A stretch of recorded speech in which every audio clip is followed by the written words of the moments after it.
So I decided to continue into this project that decided to start to look at the representation of vulnerable populations in union documents relating to the employment of librarians and library workers. Due to the nature of where librarians are often categorized with unions, this will probably be applicable and important to other members of faculty and of public service. So I started off with my PICO, population, librarians, and library workers. I'm looking at the union representation of vulnerable populations. Really, my outcome at this point is to understand current policy. I hope the outcome is that they are supported, honestly, but this is more of a jurisdictional scan to be able to understand how they are represented, right? So this is really an exploration. I got to a bunch of milestones if I had been working in this with other people, but instead I am doing this over video as a video project in a way that if other people do want to pick up from it, it can be duplicated as I will be going through the whole procedure and process here in this presentation. So I'm going to start with this one here because part of doing this is coming up with data sources. Where are we going to find these collective agreements to be able to go through? I can look at each individual university for sure, for sure. But what's really neat is a lot of our provinces, because I'm looking at this in Canada specifically, and I really should put that right up front in my PowerPoint. But say in New Brunswick, for example, we have the collective agreement retrieval system. In Ontario, we have the collective agreements portal library. So I can see all the current collective agreements in this one portal. So like I don't have the one for Nova Scotia yet, collective agreements. Now this is, yeah, I have to be careful when I do the search for this because I could wind up finding the collective agreements for those provinces, whereas I'm looking at the collective agreements database. So here, oh, this is employment case law. I see here they can now be accessed. Sure. The agreements. Last updated just in September. Dataset actions. How does this present? The Nova Scotia portal doesn't seem to be quite as clear and dry, but I mean, Nova Scotia, I could use a secondary list at this point to look up the universities there, right? So, I mean, I could do a search for something specific here, but I can't. Oftentimes, when it comes to database searches like this, it's limited to the fields you see in front of you, and that's it. Now, there's these voluntary recognitions, and then there's collective agreements. I actually have a fair amount listed in here. Yeah, 4,865 agreements. So that would get a little on the difficult side. So I'm going to bring it down to university. I can use college, and I might put in library just for giggles. Like putting in university, I get 103 results. Let's just put in library for giggles. Look at that. We have 3 that fall specifically under library. We have for the Halifax Regional Library Board, the Western Counties Regional Library, and that now this is interesting because this tells me that it's not necessarily managed by the province, all their libraries, and there are perhaps private agreements, but they are the Canadian Union of Public Employees, so they are negotiated through the CUPE. You can see when the expirations were and when they were in and out of date. Well, obviously, I could see this perhaps being a natural follow through of things, given the dates and years. It also is interesting because you end up seeing a history of what's going on. This collective agreement specifically is good till March 31st, 2024, so they are actually out of agreement. I could actually go a little further. COPE 491, because this is for the CUPE 491 possibly. So I was able to look up COPE 491.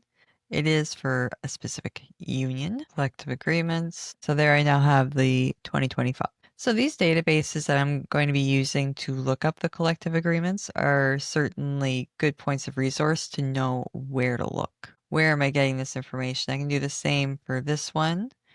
Be able to see that was probably Nova Scotia Union of Public Employees, locale 14. given that it's 2002. For historical purposes, this could be interesting. One of the things I would like to do is be able to save these. So I will save as I find. I'm going to create a folder in here.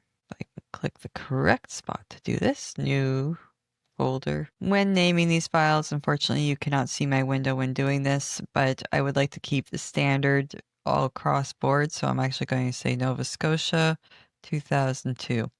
That way I know which province it comes from and what year it represents. If I do need to get more specific, I certainly will over time. This one here is the 2024. Under 2024. Well, I can even say 2021 to 2024. Be more specific that way. And then the new collective agreement that I was able to find for Nova Scotia for 2022 to 2025. I probably will end up getting more specific with which locales they are, which particular libraries they represent, as I will end up finding more as I go along. So obviously library came up with some librarian. Look at that. There's a voluntary recognition agreement from L'Université de Saint-Anne. Oh, that's so cool. This would have been one of the first trade agreements that they came up with. A voluntary recognition agreement, 1982. Wow, look at that. For the conditions of work between the associate professors and librarians and the general council. So librarians are mentioned in that. That's fantastic. That's great. All of these agreements, I'm saving them because the historical relevance of this may actually end up becoming more important than I realize. And so I can continue with the colleges to be able to download all of those as well. Oh, there's no college. University then? 76. Wow. This actually shows voluntary agreements back to 1975, and that's the University College of Cape Breton. These databases are so cool. And of course, the most recent ones, neat. So I'll be able to save this to be able to come back later, because right now it's more about gathering the locations of these. So data preview, go back here, and I'm going to put in for Nova Scotia, Quebec, collective agreements portal, database. List of collective agreements enforced in Quebec. This is actually out of the open access portal that the Government of Canada has been testing for open government. It's updated nicely, frequently enough. So go here, information, liste en vigueur.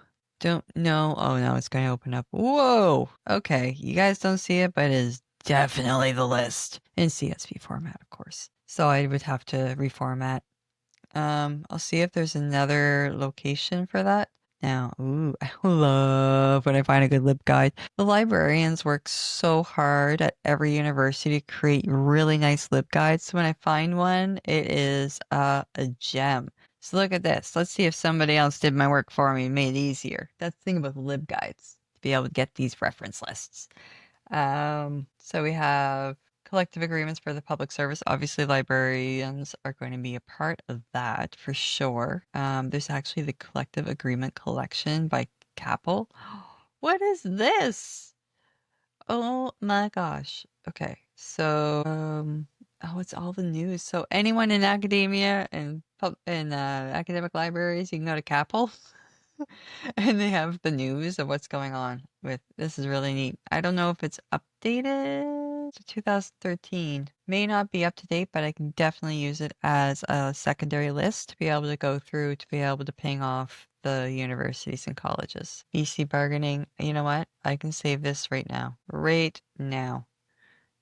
Choose another label, new folder, collective, agreements, save. So this has become an absolute indispensable resource. There's for Prince Edward Island, there's for Quebec, Saskatchewan, there's a CARS system for New Brunswick, and there.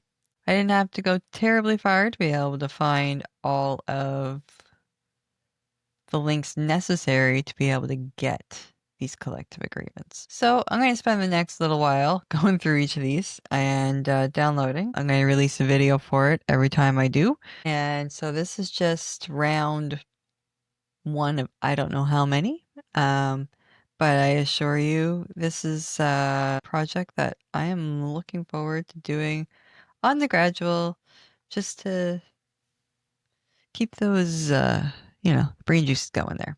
Very, very important to feed the beast. Oh, and of course, Zeta McMaster. I love McMaster. It was a wonderful university. Glad to have started my academic career there, actually. So far I have New Brunswick, Ontario, Nova Scotia. I'll go through each province, and I'm basically, in order to keep myself on track, I know I jumped around a little bit. I haven't gone out west yet, you notice? Because Nova Scotia's going to be a lot. New Brunswick's not going to be very many. PEI is not going to be too bad. And then Quebec, Ontario are going to be massive. Then I'll get through the prairies and then up to the Yukon, Northwest Territories, and then down to BC to conclude. So hopefully I do follow in that strain. We'll see how long this takes to do, to be able to get them and read through them. And first, let's get them agreements and the most updated ones possible, and keep the other ones for historical purposes, just in case they end up being important, because this is the time to save them, not later down the road. So thank you for joining me on day one of doing this little adventure. Well, I don't know if it's really day one because I really showed you the process before. Either way, I think this is going to be a bit of a fun project to be able to go through and see, where do people stand in unions if you have health and disabilities and other issues too. We'll see what comes up. We'll see what we end up learning and reading. And that way, you could say that I'm doing a bit of a grounded theory type thing. But it's half intentional and half grounded theory because I like having the open-mindedness. But right now, data gathering. Let's gather the data. Gather. Thanks for chiming in. Have a good day.